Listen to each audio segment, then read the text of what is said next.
To the Rob and Kale Show. Rob Sanders. His own mother slapped the stork that delivered him. And Kale Hall. He doesn't deserve to be in this business. He deserves to have been blackballed. The Rob and Kale Podcast. And welcome into the Rob and Kale Podcast. I'm Rob Sanders. Thanks for joining us this evening. It's getting closer and closer to football season. We welcome in my podcast partner, the best damn Gamecock YouTuber on the planet. He's Mr. Carolina Jackpot, Kale Hall. Kale, what's up, buddy?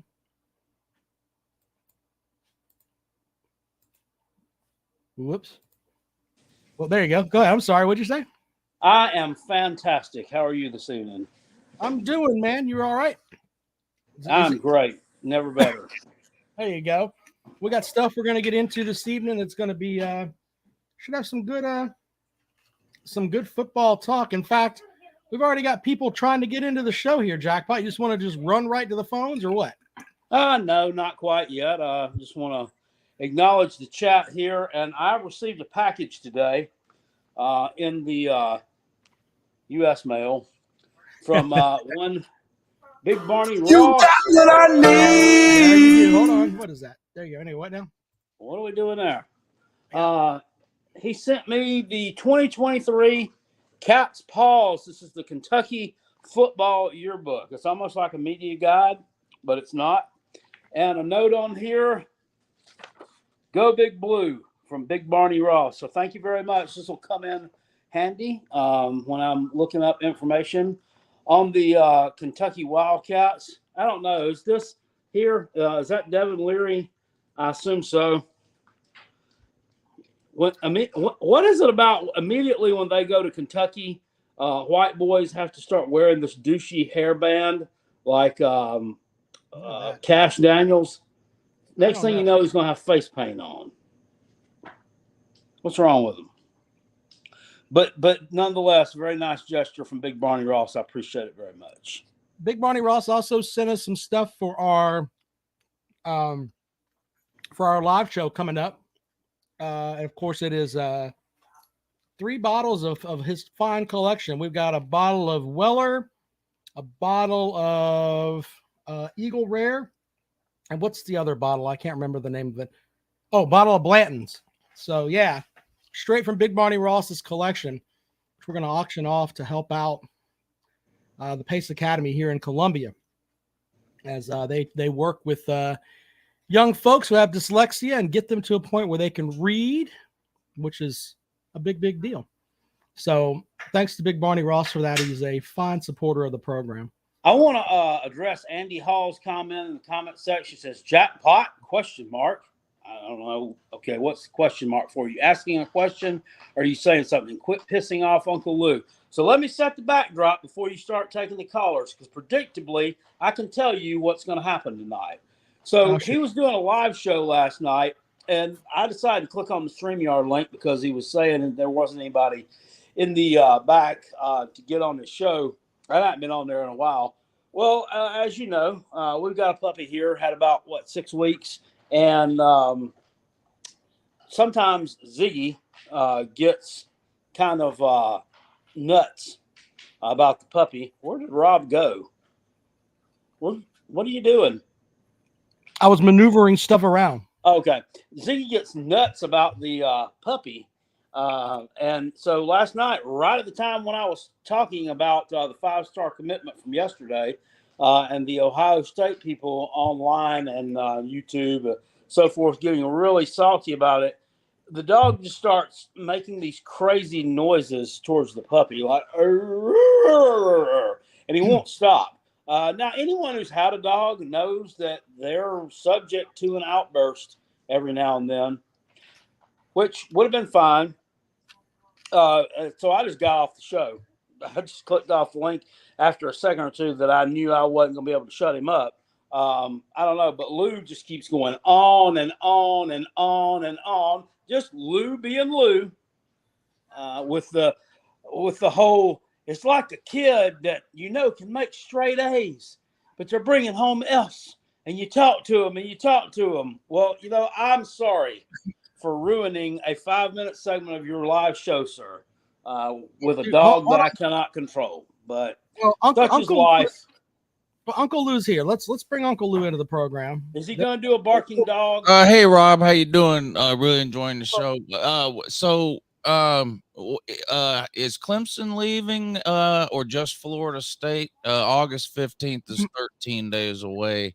Well, you know as much as I do. Do you think Clemson is going to play Ohio State at home or on the road next year? And what about Michigan? Because I know they'll be in the Big Ten next year. This Florida State Twitter lawyers, they've got everything figured out. So, you playing Penn State on the road or in Death Valley? I don't think that's going to happen at all. Thanks, Uncle Lou.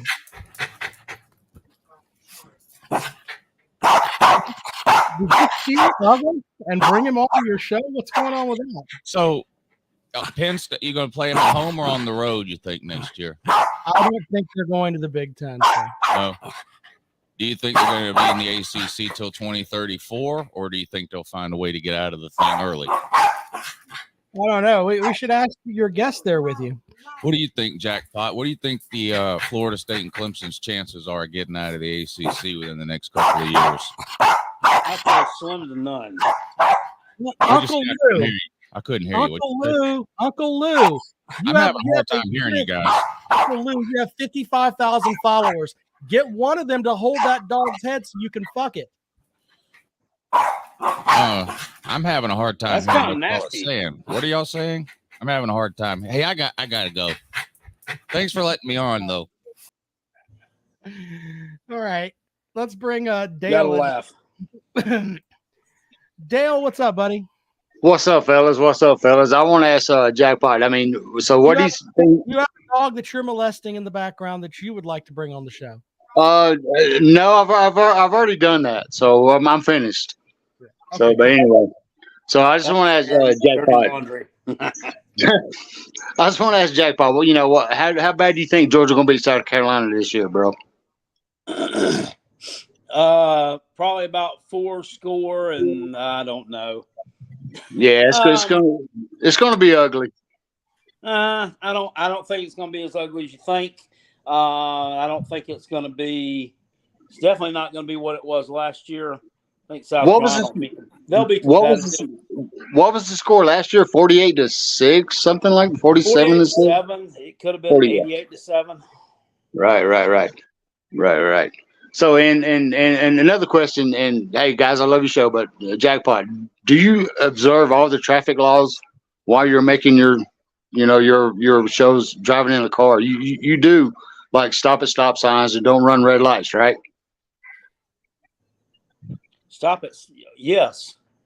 Okay. Good. Well, no. I was just worried because I've never seen somebody driving in the road doing a podcast or a YouTube video. Oh, well, I mean, I put it in a holder in the truck. It's on one of the things that suctions to the windshield. I don't do it in my work truck for sure, because I don't want anybody to know that I did that I work with or for. So that'd be frowned upon, I guess. Right. Hey, but I only do them when that one's stopped, when I'm in between stores or something. But yeah. But seriously, I've listened to you and Uncle Lou before. The banter in between you two guys is really good. But dude, he that call the other night that was disturbing, man. That was really disturbing with the dog and all that. But well, I mean, it is what it is. I mean, sometimes you can't control them. I know, right? He was fine when I got on the StreamYard link, and then he goes. Well, you got to give him. You got to give him a biscuit. You got to give him a biscuit and teach him how to sit, man. You know what I'm saying? Well, he knows how to sit, and he loves to eat biscuits. But at the time, I was too busy trying to quiet him down to get him to do any of that. So, right on, brother. Right on. Hey, man. No shit, man. I love you guys' show. And your partner there is a Clemson fan, right? The dude next to you is a Clemson fan. Yeah. I think he fancies himself a Tennessee man, but yeah. Oh, what? Which one is worse? He's a Tennessee fan. Oh, a Tennessee fan. Oh, yeah. Okay. He's a Vol. No. Okay, well, we call him Columbia Vol. Well, hopefully it's not raining in Neyland this year when y'all get y'all's ass beat. So. Well, Jackpot's pulling your leg there, sir. But anyway, hey, thanks for joining the program, man. Yes, sir. Good night. Good night. There you go. Fireball says, "Do you not have a fenced-in backyard?" I do. It was 9:30 at night, and I wasn't leaving my dog out there that late at night. He wants to be in with me. All right. Well, like the show's gotten off to a weird start, so we'll try. Junkyard Dog said it was bad timing. Yeah, I understand that, but once again, I'll try to give him a tranquilizer next time before I call into a show. Call him a Baloo show if I do. Well, anyway, let's thank our sponsors: Calloway's Bar and Grill out in West Columbia, Highway 1 diagonal from the Walmart. You can find in the show description there the link to enter the Calloway's Pick'em Challenge, which will pick 10 games a weekend, a Kale Hall shitter. And we're going to do opening week, which is what 3 weeks from this Saturday, Jackpot? Yes, it is. Yeah. So 3 weeks from 26. Excuse me. Yeah. So 3 weeks from this Saturday, we will have the opening of the Calloway's Pick'em Challenge for the 2023 season. Make sure that you get in the mix. Go and check out the link there in the description. And, of course, the live show to benefit the only school in – what was the line you gave me, Karen? Because I – the only public school in the state right. It's the only public school in the state that specializes in dyslexia. So that's where we're benefiting with our charity this year when we do our live show, which will be at Calloway's, Calloway's Bar and Grill, Calloway'sBarandGrill.com. We're going to we always have a good turnout when we do a live show. We'll have trivia. We'll have all kinds of cool stuff that we're going to do. So be sure to get in line for that. Calloway'sBarandGrill.com. Also, we have Dennis Wilson, D&C Trucking and Transport. Dennis went and got three screws put in his hip. He'll be listening to this show, I'm sure. But he sponsors Fireside Chats with Uncle Jackpot. Jackpot, read away. All right. Let's see. Got going on. Sucks to be a Gamecock. Congratulations to my team on picking up a highly rated recruit. Maybe he will not be like Jordan Birch and transfer out. We are a gong show. It sucks to be a Gamecock. Go Tigers. That message courtesy of Dennis Wilson, D&C Trucking and Transport. Well, that was pretty weak. It wasn't so much that he transferred out. It was, more so the fact that he did absolutely fuck all of nothing before transferring out. Wouldn't you say? Well, I mean, I can't help that your program can't develop defensive players, sir. And maybe he thought he could get a better coaching up there with Coach Lanning up in Oregon. Maybe that's what I think it was a little bit more so the fact that maybe he's a little bit Charmin soft. I mean, he did play for a year under Will Muschamp, who I'm told is a defensive mastermind. Well, but it also could be, Jackpot, that he went to a private school, and when he's at the private school and he's the biggest kid there, and all of a sudden he goes to play in a Power 5 conference and he realizes maybe I'm not the biggest, baddest sumbitch anymore. Maybe that was a little bit of it too. So who knows?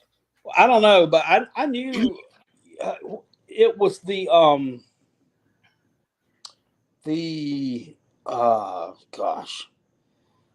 when South Carolina was still recruiting him, I guess when he was a senior, because he was class of 2020.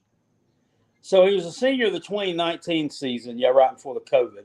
And their first game that year was against a high school from Pennsylvania, which was weird that I'd actually seen this high school and actually walked out right up on their field. Because it was out literally in the middle of nothing. It was near a cornfield or near an amusement park, actually. And then you go down a couple of miles, you're going down this road with nothing on it, but there's this big-ass high school right beside a cornfield and a stadium right beside a cornfield. It was like something out of like the Field of Dreams, right? That's what the setting looked like. Anyway, they played this high school. Jordan Birch's team did, oddly enough, and they absolutely just got destroyed. I think it was like 50-something to 7 or nothing, and I was like, I was like, I don't know about this guy or this talent. And that the thing is that after that, they went on and won every damn game that they played by like 47-0, with Birch playing both sides of the ball. And of course, he was playing against, I mean, he's playing against small Christian schools is who he was playing against. So you're going to look great against that. So, so there's that. All right. So some comments here. Frothy Tavern says, how is South Carolina going to have a rushing attack? I mean, I can probably tell you that, but Jackpot, what do you think? I think South Carolina's rushing attack is going to be fine. Dak Joyner's a hell of a player.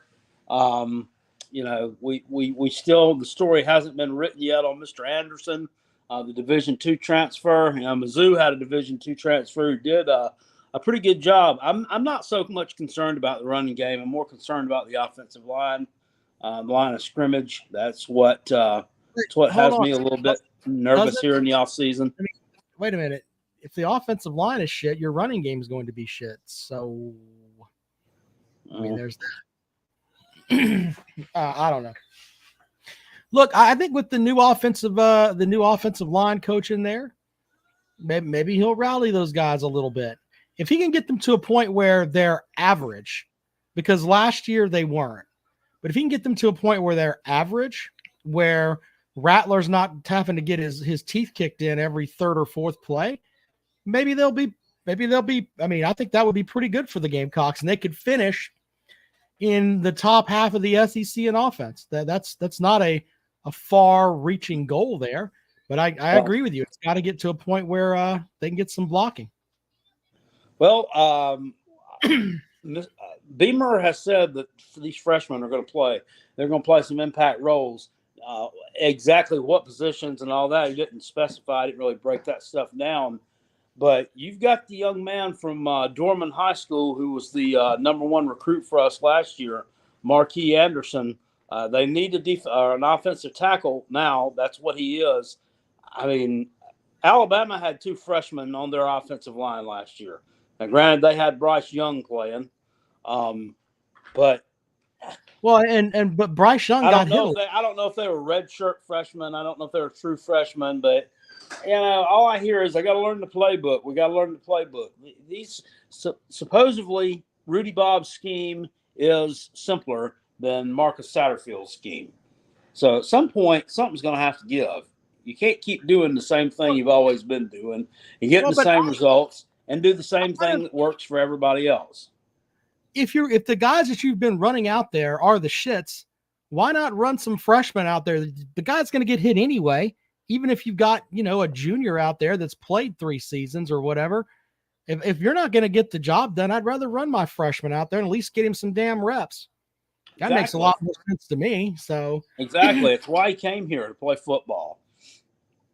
Yeah, I don't like they say the offensive line is like the hardest position to develop, and I can understand that. But on the other hand, there have been teams that have gotten away with having a shit offensive line, and they've still managed as far as overall talent. But if you can get them in the right scheme and call the right plays, which, let's be honest, your offensive coordinator last year didn't really do that until the last couple of games of the season. But that wasn't him. All right, let's go back out there. Oh, welcome back to the program, Biscuit. What's up, buddy? What's up, fellas? Can you hear me? Yep. Yes, sir. So it's hilarious. I was just over on Mark Rogers' station, and they had their whole grouping of Big Ten Nazis over there, and they have a guy doing a presentation with a map up, and basically telling everyone about how they're going to have like 50 teams in their conference, and they have a team in basically every single state, and how their amazing football contract or their TV contract is going to take over the universe as though like Adam Smith himself invented it. I mean, it's crazy. You should not now. Obviously, people who are listening right now check it out afterwards, after the show. Go over and look at the recording of the video. They got a map up with a team like in every state. They're gonna get Cal and Stanford and Notre Dame and Miami and Clemson and Florida State, and all of them are gonna play each other. It's gonna be an amazing schedule, and it's gonna be an amazing football culture. Who are they? What teams are they taking from the state of Montana? Oh, I'm not sure. You'd have to look at the Nazi map, man. I Or don't know. Maine? No, all those are FCS programs. Basically, it looks like they're going to have about 30 teams in their conference or something like that, and they have some guy with an accent who's dictating to everyone what's going to happen. And that this monumental TV contract is going to rule over everyone and take over the SEC, and Well, first of all, I think This stuff is just gives me a headache sometimes. Well, I think a lot of it comes back to, especially with the Big Ten folks, that there's a couple things that piss them off. First of all, they talk about SEC teams can't play in the cold weather. yeah, that's bullshit. excuse number one. Yeah. Well, that's always excuse number one. If they had to play in the snow, they wouldn't be worth anything.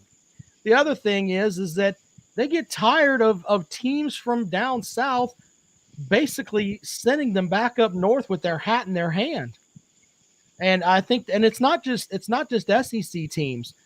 Teams from the Big 12 beat them up. Teams from the ACC beat them up. I mean, it's across the board. And they have their two big monikers up there of Ohio State and Michigan, and we'll put Penn State into the mix too. But when they come down south to play a bowl game after the holidays, they end up with, they end up looking stupid, and they want to blame the SEC and the ACC and everybody else for it. Now, instead of doing that, they're just saying, we'll just get some of those teams and bring them into our conference. Yeah, it's in particular Ohio State. Michigan doesn't quite have as bad a record, but Ohio State, it's really obvious. I mean, every I don't like using the term relevant team because it's a loose definition, but I mean, when you look at the teams that are worth anything today, they have a losing record to basically every single one of them that are major teams out of every other conference. I mean, go ahead. Megan has a great comment here. He says, how many Big Ten games are actually played in the snow? I venture to say the maybe 50% of the November games are in the snow. So maybe. I mean, it's not like you're rolling into Piscataway, New Jersey on September 2nd, and the ground is covered with 8 inches. So it's snowing. I mean, if I were that ignorant, I could make comments like, "Oh, maybe the rain slowed them down." Oh, wait a minute. Yeah, last year when they played Northwestern and the game was semi-close all the way, the whole game, they only won by like 7-10 points. Did they blame that on wind, and it was windy, and they couldn't hear the snap count or something stupid like that? Yeah, and by the way, is Ohio State and Michigan and Penn State, are those teams only recruiting Eskimos to play? I mean, do they not get anybody from Florida or from Georgia or from Texas or anywhere else? I mean, they're only recruiting in Alberta and Saskatchewan for players. Well, that's why Dylan Stewart didn't go there. He said it was too cold. Yeah, well, I mean, did he really actually say that? Or bitch about rain? Oh, okay. I've heard some players say that before, that they like warmer weather, but I mean, that was a good pickup. Biscuit, it's not like SEC teams bitch about rain, right? That doesn't happen. No, that never happens. That never happens. So if I were to say this, okay, so Ohio State, true or false? Ohio State and Michigan are two of the winningest football programs in college football history. Correct? They probably have more wins. They're up in the top 4, 3, something like that. Both of them. Yeah. Now, if I said to you that, and then I told you that they've won 2.5 national championships in 50 years, what could you conclude about them in their conference? That they beat up on each other. Stack up. Exactly right. How could you come to any other conclusion when you have so much information your way that says that? Where Ohio State has a losing record, and I know they've only played Georgia twice and they played South Carolina twice before in history, but over time, when you play like 17 to 20 times and you win 2 or 3 of them, and then you go over and you play Clemson and Florida State and you win 1 out of 8 of them or whatever it is, and then they have a losing record to USC, right? Right. I mean, well, hold on one second here. I want to put this out there about Florida State too, by the way, since I've got you on the line here. I appreciate this. Sure. Florida comes off and they have this whole thing of, man, the Big Ten needs us because we have this and we have championships and we have that. Their last 8 seasons in the ACC, they're 32-32. They are a shithole program as of right now. I mean, seriously, they're 500 in 8 seasons. Almost a decade, they're 500 in ACC. I'm not impressed with Florida State. And them leaving, I mean, it's not really that's not going to help the Big Ten. 32-32 against the ACC. Come on, man. With losses to Boston College, Wake Forest, I mean, on down the line, they've lost to every damn body. Here's okay. So over their all-time record, Ohio State has the number 1 winning percentage all time. They're .733, 953 all-time wins. Michigan is third, .731 with 989 all-time wins for third place. However, Michigan is first in all-time wins, and Ohio State is third in all-time wins. So they kind of flip-flop there. So, yeah, pretty good. So that looks like 2 teams that got really fat on Indiana, Northwestern, and other schools. You know, Purdue, Illinois and Purdue. Yeah, that's what it looks like. I'm not saying that. By the way, and I know there's probably Ohio State fans that are going nuts.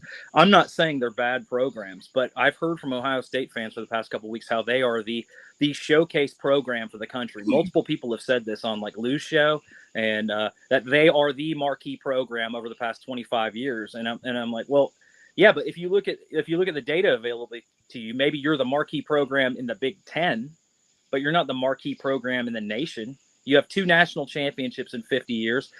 Michigan has 1. They have half of one because Nebraska won the other half. So even being fair, you give them 3 over 50 years. The SEC's won 20 in 50 years consistently. And I keep hearing from Big Ten fans how, you know, this is just the SEC period that, you know, they had theirs. But when did they have theirs? The 50s? When have they had their period of dominance? I'm not seeing that anywhere.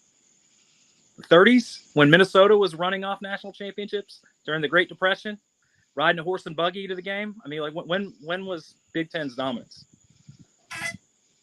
I got nothing. The other thing, Jackpot, related to Lou booting you off last night. I thought you were talking about an Ohio State fan, and I kept hearing something going on there, and apparently it was a dog. I thought you were going to tell us that you had kidnapped that Ohio State fan, you had killed him, that you were killing him live on the air. No, that would be. I mean, now I'm not a violent person, Biscuit.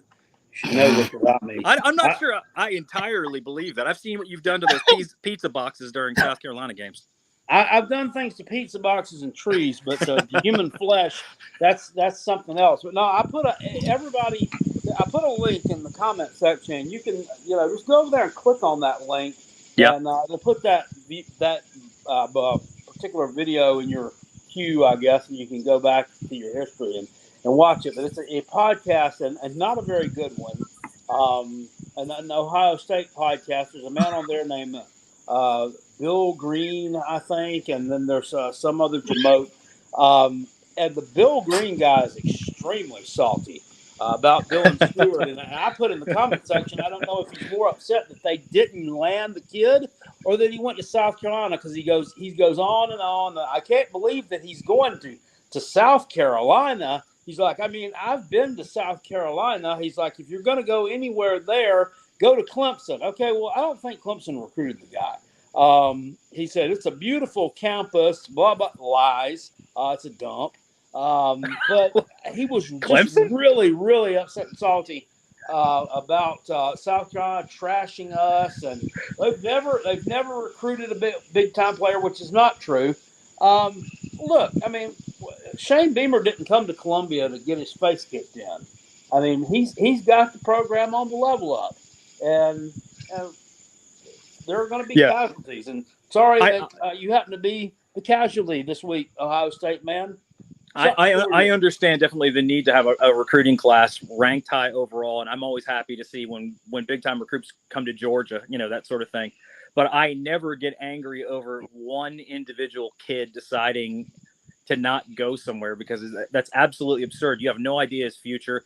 He could get injured. He could get on campus and get in trouble and never even see the field. I mean, there's so many situations in that. Yeah, I mean, he could get in the locker room and start taking pictures of his teammates' phallus. Anything. No, absolutely. All right, guys, I'll let you go. I've taken too much of your time, but let somebody else on. Appreciate it, sir. Talk to you later. You know what? Jackpot makes comments like that, and it's silly to me because I don't really throw very many barbs at him. Maybe I should start throwing some barbs at him. You don't lie, because I look from afar. You don't always know that I'm watching, but I'm watching, and I've seen you yesterday. You were all over Facebook. Making comments about the Gong Show program, picking up Jordan Birch 2.0. I mean, I know what you think. Just wait. Hold on. Have I mocked you on here, sir? We're on the level up. Okay. I mean, hey, if you want to go that route, but here's the thing, and this is one of those undisputable things here. First of all, he's committed, but has he signed? Not yet. Okay, you know that everyone from Josh Pate to the On3 people to everywhere else, they'll tell you the percentage of people that commit that actually sign. It's pretty dang high.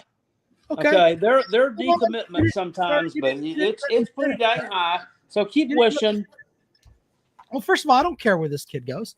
I want him to have a great college education and utilize his football talent to, I don't know, get to the NFL if he can. I think he'll get all of that at South Carolina. I want to, if he does, Big Barney Ross real quick before this escapes, or I can't see it anymore. Big Barney Ross says, and this has something to do with conference realignment, that Arizona will leave, and that conference, that one being the Pac-12, will go down like a one-egg pudding. I agree. Arizona is definitely the straw that stirs the drink right now over there. I know they were basketball-wise for a good many years. They were pretty tough. What was that coach? Was his name Lute Olson? Lute Olson. They were great. They had they played in the McHale Center. Is that where Sean Elliott? Is that Sean Elliott? No, they had the DeAndre Ayton from the Suns played for them. So yeah, I mean they've had some players roll through there. Pretty good. Yeah, this not the Sean Elliott that was the Gamecocks interim coach, but no, the Sean Elliott that was the shooter that was the long, gangly guy that played for the San Antonio Spurs. I know who you're talking about. Yep. Anyway, but back to my point. First of all, he hasn't signed. Second of all, if he does sign, if anything happens, and this just isn't him, this is across the country. If he goes there and he doesn't get the playing time he wants, he's gonna go somewhere else. I mean, that happens.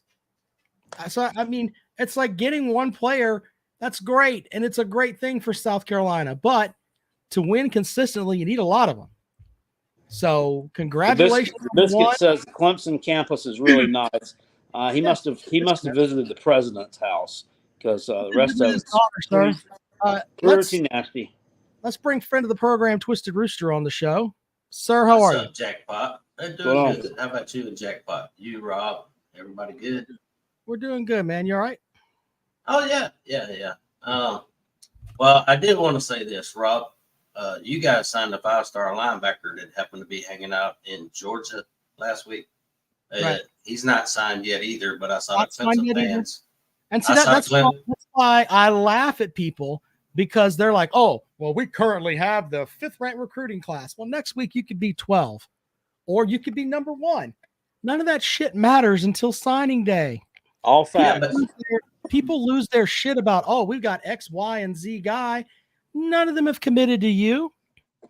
I'm not trying to show y'all my goober. I'm trying to show you my wiener dog. What the hell? Oh, I don't know what Jack. Because BVD asked to see the dog. Can you see the dog? Anyway, but he's there right beside my big gut. People get upset about that stuff, and it's like, until they get there. And then, by the way, the other portion of it, the reason that I call the kid Birch 2.0 is that he went to a private school like Birch did. And it's the same thing we were talking about earlier. Yeah, there's a difference. Jordan Birch was playing a bunch of taffy South Carolina Christian schools that weren't worth a country hoot or holler. This guy's from inner city D.C., sir. You think he's not playing some – he's probably playing some gang members, to be honest with you. People All right. are just instead of taking you down with a form tackle, they'll just pull a knife out of their damn thigh pads. Well, there's some reasons Dylan Stewart will sign with South Carolina. One has to do. He will sign. I'm just saying, but until you get him there, and until he actually hits somebody that's a college level player, you don't know how good he's going to be. He could Well, be you don't ever know. You don't I know. say this all. I agree with you. I say this all the time, but people think I lose my mind when I say I would rather have great coaches that develop players over 5-star players. Exactly. Because we see Debo Samuel was a 3-star. Exactly. Look at what he's doing in the NFL now. Look, the only 5-star player that I've seen that their freshman year for South Carolina came in and absolutely dominated was Jadeveon Clowney. And the defensive coordinator there, Ellis Johnson, said, look, he was the quickest guy that I've ever coached and played that position, etc. The problem is that he had to learn a little bit more of the playbook because he would run past the running back that's sprinting by him and kill the quarterback. And we had to get him, where he could utilize those God-given talents that he has. And eventually he did. But his freshman year, he was making plays. He was blowing up those Georgia offensive linemen his freshman year. But to think someone's going to come in as a freshman and just do things is silly, in my opinion. Well, he'll get playing time as a freshman, so he's not going to transfer out for like a playing time. Now, development of him, Sterling Lucas, I think he's going to be good. But he's got a lot of guys on our team that we've recruited. Don't forget, we have another 4-star defensive end, right? Desmond Umeazulu from that same area. We got Big Tree Babalati from the Maryland area. His first name is Oluwatasin. Yeah, I'm not even attempting to try to say that shit with my southern that's slang. what it was. When we picked him up, I said, no wonder they call him Tree. I said, could you imagine being his mama? Oluwatasin, boy, get your nappy head in here and quit playing the video games. Hey, that'll be about as funny as Todd Ellis trying to say his name during the game. Todd Ellis, when he had to call games with when I think it was Arkansas had that quarterback, Casey Dick, Todd Ellis would just say, Casey, back to pass. He would never say, the kid's last name was Dick. Touchdown, Arkansas. Touchdown Dick. No, his name was Casey Dick, but he moving back to pass is Casey. And I'm like, just call him by his God-given name. What's wrong with you? That's too much for Todd Ellis, though. But I heard y'all talking about Birch earlier. Y'all, you do realize that Birch tried to transfer back to South Carolina, right? I never said he was a smart individual, sir. No, he should have never left the program in the first place. He took that back and then realized the grass ain't always greener, especially when you travel to the West Coast and have to pay those taxes. But I'm just saying, actually, to me, our best 5-star freshman that I've ever seen come into a football game and play was Marcus Lattimore. Yeah, I think Marcus Lattimore made more of an impact as a freshman than Jadeveon Clowney, because Clowney did make plays, but then he is also very lost. He was surrounded by a bunch of good players on that defense too. Well, but to be fair, I think it's easier to make an impact as a running back than it is as a defensive end. You make a couple of cuts and then you can be a great player. I'm not taking anything away from Lattimore because he's a hell of a player, but I do think it's easier to come in and make plays as a running back. So we can agree to disagree on that, but Lattimore was a great player too. Yeah, I just thought, but what I'm saying is Jadeveon Clowney made a lot of mistakes, and all these freshmen will, right? You're always going to have freshmen that make mistakes in a football game. Yeah, he made mistakes, but they still got his picture down there, right there at the stadium, in a huge picture of him right there underneath the stadium at Billy Bryce. So there's that. Yeah, but he did something that very few people's ever done. He was the #1 high school recruit with a perfect score, right? Recruiting ranking. And he was also a #1 NFL draft pick. Of course, that's a recruiting tool that you put out to the kids that are coming in and seeing that. just like retiring his jersey. That's a recruiting tool, man. Yep, I agree with you on that. But So, yeah, but realistically, I love you guys. I'm gonna jump off of here, but Ohio State fans, stop crying buck nuts, because we just beat your ass for a third time. Peace, fellas. See you later. all right, Thanks, buddy. sir. Another call right in here. Hey, there's BVD. What's going on, BVD? How are you, man? Hey, can you look at that Dick run? Watch that Dick score. I mean, Ellis, he blew a perfect opportunity with that game. Casey Have you back ever calling by his seen name. a Dick run like that with the ball before? You know, I mean, Comment section over here. Mrs. Pete says that the commenting on us calling the Clemson, someone called Clemson and Death Valley a septic tank. She said a septic tank is better than an armpit. I disagree. I mean, you can shave an armpit and put a bunch of deodorant on it, make it smell and look really nice. Maybe even use some Manscaped on it, but not much you can do with a septic tank. yeah. You're not dipping the shit out of there with your bare hands. So sorry, you lose on that one. I mean, What yeah, else? an armpit's bad, but that's kind of like, which is worse, a septic tank or a crotch? They're both bad, any way you look at it. Crotch? Yeah, A crotch or a septic tank is bad. Very good, Jackpot. yeah. There's not much you can do with a crotch or a septic tank. I don't know. I How saw did a we guy get into this today when I conversation? was out running my potato chip route over in Pickens County. He had on a T-shirt that said, "I eat cookies and MILF." Cookies and milk. That's great. That is great. I need a shirt like that. There you go, Jackpot. There's you some merch idea. Yeah. Hey, cookies and milk. What else you got for the show there, BVD? Nothing. I was just calling in. I was going to chime in with Marcus Lattimore. A fair argument between Marcus Lattimore and Jadeveon Clowney. I don't necessarily know that I agree with your comment about a running back having a bigger effect. I agree in principle. I agree with you. But if you come in like Jadeveon Clowney did and just wreaked freaking havoc on everybody you played, it's hard to argue with what he did. And that hit he put on the dude at Michigan, that guy's still feeling that. Where's your dogs, by the way, Jackpot? He's right here with me, and I'm trying to show you my dog, not my goober. So Gotcha. Oh, your dog's got his head right by your head. I know he does. He's being a good boy tonight. Now the Pretty puppy's cool. back there asleep, so he's being a good baby, ain't you? You're getting a little head tonight, and I got a little head last night. That is crazy. That is some creepy shit there, BVD. I don't want to go very back. creepy. I'm not going to argue with you on that. Why do you have a baby doll's head, BVD? Well, I used to use it as a prop in some of my videos back in the old days when I would make fun of Alabama and Florida, and Sir, it looks like you drilled a hole in that one's head. What the hell is that about? He's got a dot instead of a red dot. He's got a Okay. I thought you drilled a hole in its head. I was like, what in the blue hell is that? Yeah, that would be a little too creepy.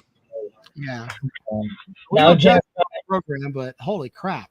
last night, I mean, I know you're probably not a big fan of what happened, but that was some of the funniest shit I've seen on YouTube in a while. Oh yeah, we all needed a good laugh. Yeah. It was embarrassing more than anything, but because of the fact that the dog does not do that very often. Right, it's not like you could help it either. I mean, no, but it's okay. We all know Lou gets perturbed easy with his callers, and that's understandable. I was listening to this show the other night, and or wait a minute, maybe I saw like a clip that he cut up or whatever. He called a guy a 5-star dummy and all kind of shit, all in one spot, and I was like, "Damn, Lou!" Yeah, the guy just gasping for air. It was pretty funny. I was a 5-star dummy last night. Yeah, you were. Yep. Do you get a T-shirt for that? No, unfortunately, no. Should put that on a banner and hang it up at Billy Bryce? They got room. Anyway, it's what, about 2 months until Carolina comes to Neyland for their 50-point matching. It's like 7 So- weeks. Yeah. Yeah. Yeah, we got a lot of that. That's ticked me off the past couple of weeks. You got YouTubers making predictions on seasons and talking heads predicting Tennessee just going to obliterate them. If Josh Heupel can score 90 points, he's going to score 90 points. And I'm like, y'all are saying all this, but you're not really giving it. You're not really giving any real valid football reasons for why that's going to happen. Other than it's in Neyland Stadium. It's going to be at night, and Tennessee wants revenge. Okay, well, I mean, you can want in one hand and shit in the other. Those are fan comments. We all know. It's sir. just like it's just like this. It's just like this one. Hey guys, it's just like this. I hear all these predictions too. Texas A&M going to be a lot better this year because they got a lot of talent. They got tons of talent at Texas A&M. Meanwhile, they don't name one fucking player on the Texas A&M roster because they don't know who's got talent or what. They may name the quarterback, but that's about it. We just say they got talent. Just it's a blanket statement. Okay. Well, the fact is, Jimbo Fisher's still their coach, and he's proven out to be a pretty shitty coach. Besides that one little national championship he won, hadn't done much else. Well, I'm going to agree with you, Jack. I wanted to say I'll take there are Tennessee fans that truly believe that that they're going to beat South Carolina by 50. So I'll take your bets now. South Carolina plus 50. If you believe that, find me on Twitter at Rob Sounds Good. We'll have a conversation. That's the way that it works. They're not going to lose by 50 fucking points. No. I know that Shane Beamer laughed at you and threw all over your program last year. And you think, my God, we've got to win by 140. First of all, you're not that good. You're not. Second of all, you're not going to win by 50. You're not. That first comment's debatable, whether or not Tennessee's good. Even if you are that good, you're still not going to win by fucking 50. No, we're not. Georgia won the national title last year. They didn't beat South Carolina by 50. So are we supposed to sit here and think that Tennessee's better than Georgia? They're going to score and beat them by 50 points when the national champion couldn't do it? They beat TCU by 50. So it can be done. But Tennessee's they beat Garrett Riley by like a drum. Yeah, but that's not South Carolina, sir. It's not the same thing. It'll be a close game that'll come down to the end, like a lot of the Tennessee-South Carolina games have over the years. That's what I'm hoping for. South Carolina's not our whipping boy anymore like they used to be. Well, the bottles of great value mustard that'll be flying as South Carolina pulls out a win. It'll be funny. Oh, if South Carolina wins that game, it'll be. They don't have money for that. Tennessee fan base will implode if South Carolina wins that game. Yeah, is that the game that if you guys drop that game, that I mean, would it be like, oh my God, we may turn on Heupel a little bit? Might be something might do that. No, this fan base is in love with Heupel, man. Well, they're in love with anybody that, you know. Look, Rob, the deal is we've been waiting for a coach for 15 years to come here and coach the players up, not be a dickhead to them, not be a dictator like Jeremy Pruitt was, like Butch Jones was, like Derek Dooley was. We've been waiting for a guy like this, and whether or not he wins a natty, who knows? He may not. We won't know until it happens. But he's at least got 3-star players playing up. Look what he did his first year with all those freaking leftovers from Pruitt's shitty-ass team. To go 7-6 that year was a minor miracle. And is Tennessee going to go undefeated this year and win the natty? Probably not. But I think they've got another 10-win season in them. They can lose to Georgia and Alabama and still win 10 or 11 games. I hope that doesn't happen. Hell, I'd rather lose to South Carolina again and beat Georgia. I would gladly swap those 2 games. Gladly. That sounds like something South Carolina would do. Yeah, let South Carolina score 60 on us again. But if we beat Georgia, oh man, if we were to take their 3 feet away from them, that's what I want. I want Georgia to come into Neyland undefeated and Tennessee to ruin their season for them.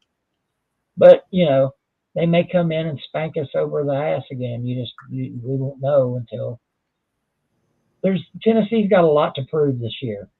They've got a lot. Billy Cole says it would be embarrassing to lose as hell to lose to USC twice. Why? I mean, it ain't like you ain't done it before. And it's not like South Carolina's Vanderbilt. I think the reason that game, well, there's several reasons why that game was so embarrassing for Tennessee fans last year. You scored on every possession, I think. That's hard to do in any league of football. No, I think that Beamer could have scored another touchdown, but if I remember right, he kind of knelt on it. They could have scored again. Yeah, I mean, our defense was like hot butter, It was terrible. Sure. And all you can do for a game like that is just say, oh, well, we got our ass kicked and move on. And does Tennessee beat South Carolina this year? I think probably so, but it's not going to be by 50. And I don't think any real Tennessee fan believes that shit. Brother, they had members of the Tennessee folks at fucking media days saying it. Well, I've got the clip. The guy's sitting 250 feet from where Heupel's up there running his mouth saying this shit in front of God and everybody. Not every media guy has their head screwed on straight, Rob. You know that. You work in media. I learned this year they let people into SEC media days who probably don't need to be there. Anybody can get in. If you got any media, like Rob said, Rob could go to SEC media days if he wanted to and be a dumbass. He chose not to. I'm credentialed by both conferences. Yeah. I get the news releases and everything else. I mean, if I want to go, I can go.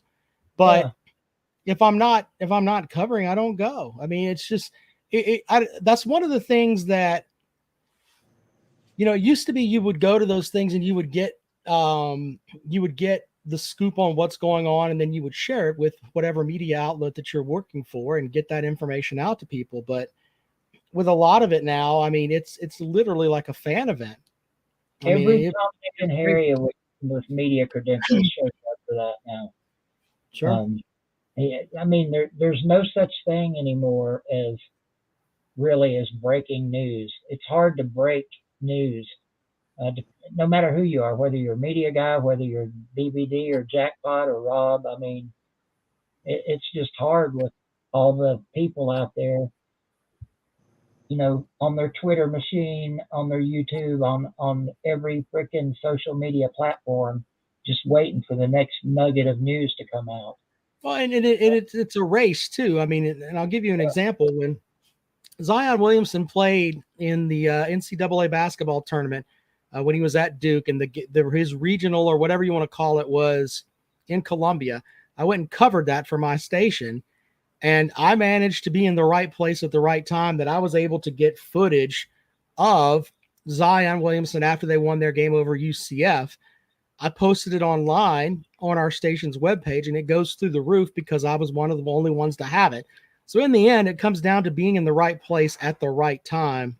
And getting the right player. That's basically what it boils down to. So I mean, we used to get all of our news. I mean, when I was a kid growing up, and I mean, even up until, I don't know, 15 years ago, maybe, I mean, you got a lot of news on the radio and newspapers.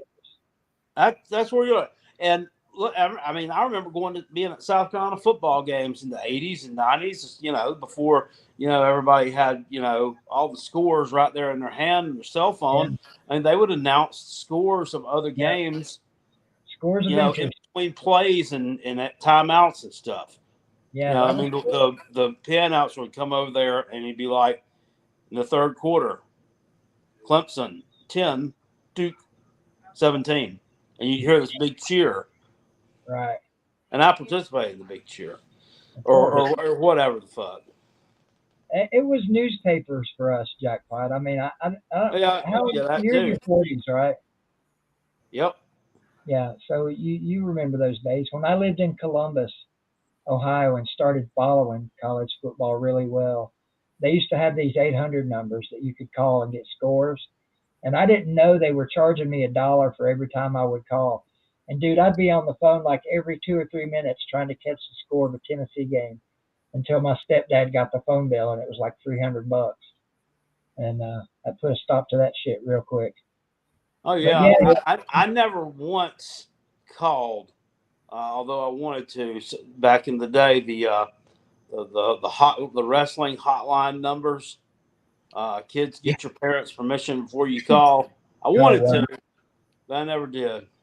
But yeah, before I go, I can remember like it was yesterday waking up on Sunday morning and running downstairs and trying to get the Sunday paper before my stepdad to try and see the Tennessee score in the sports section.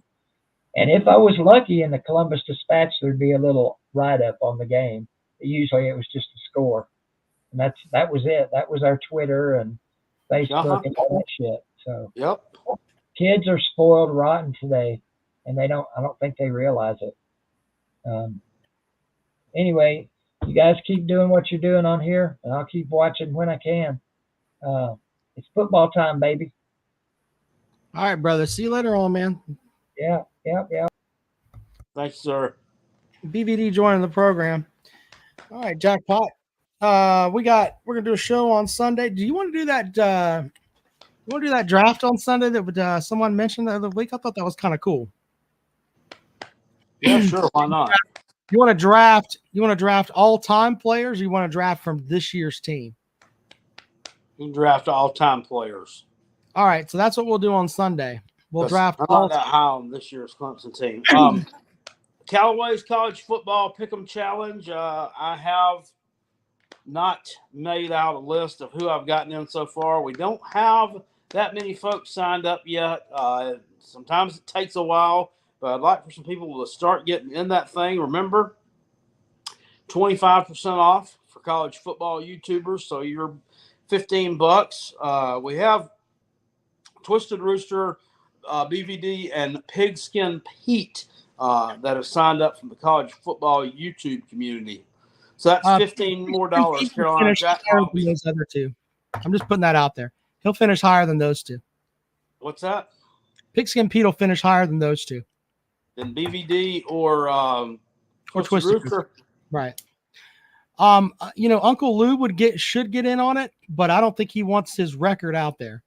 Because, I mean, he would finish just ahead of Peg and Megan, I would think. I really believe that. I don't know. Biscuit says he's going to get it. Billy's in it. That's good, too. He picks the games. He picks the games on Saturday mornings on the he does like a 2-hour show, 2-hour stream before the games.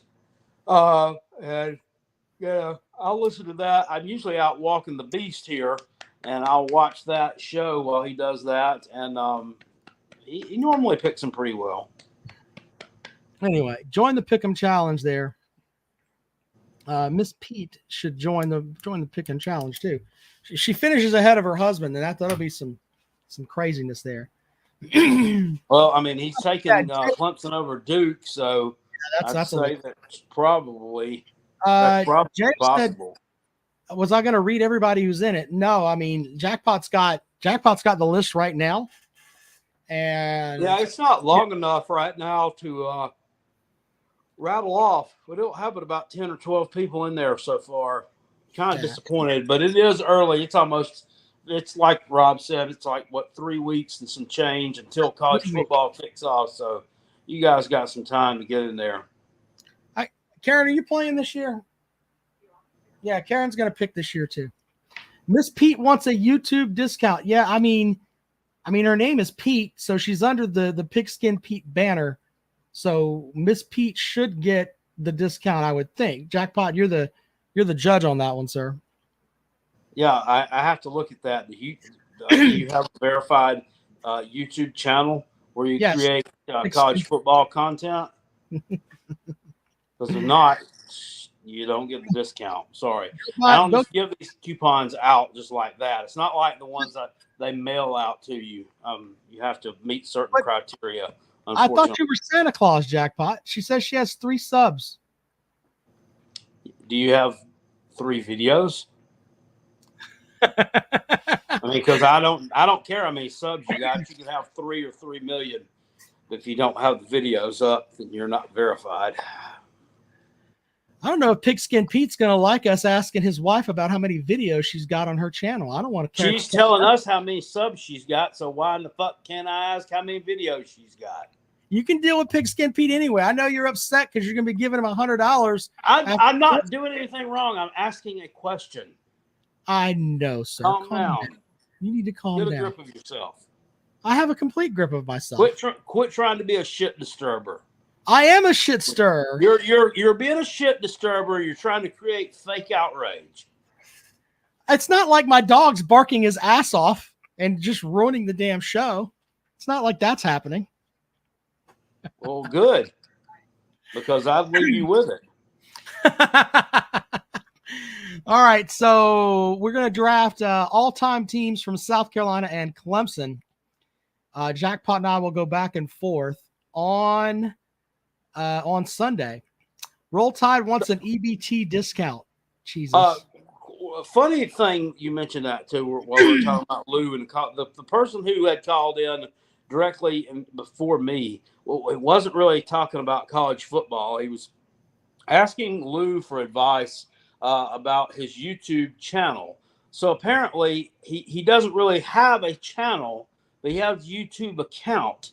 And somehow or another, this gentleman accidentally recorded and uploaded a short video, and it got 1.2 million views.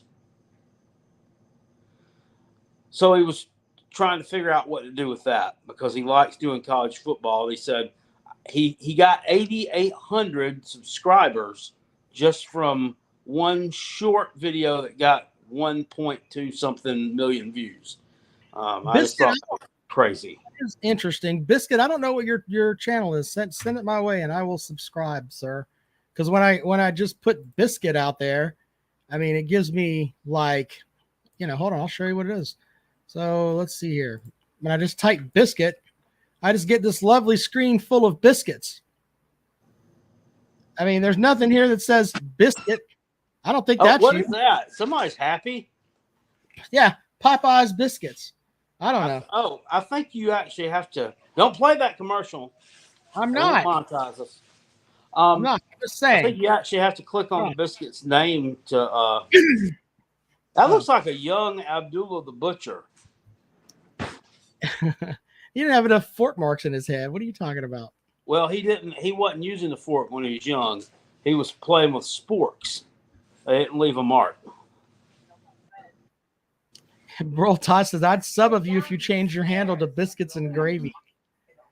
Jay says I should search for Olympius Biscuit.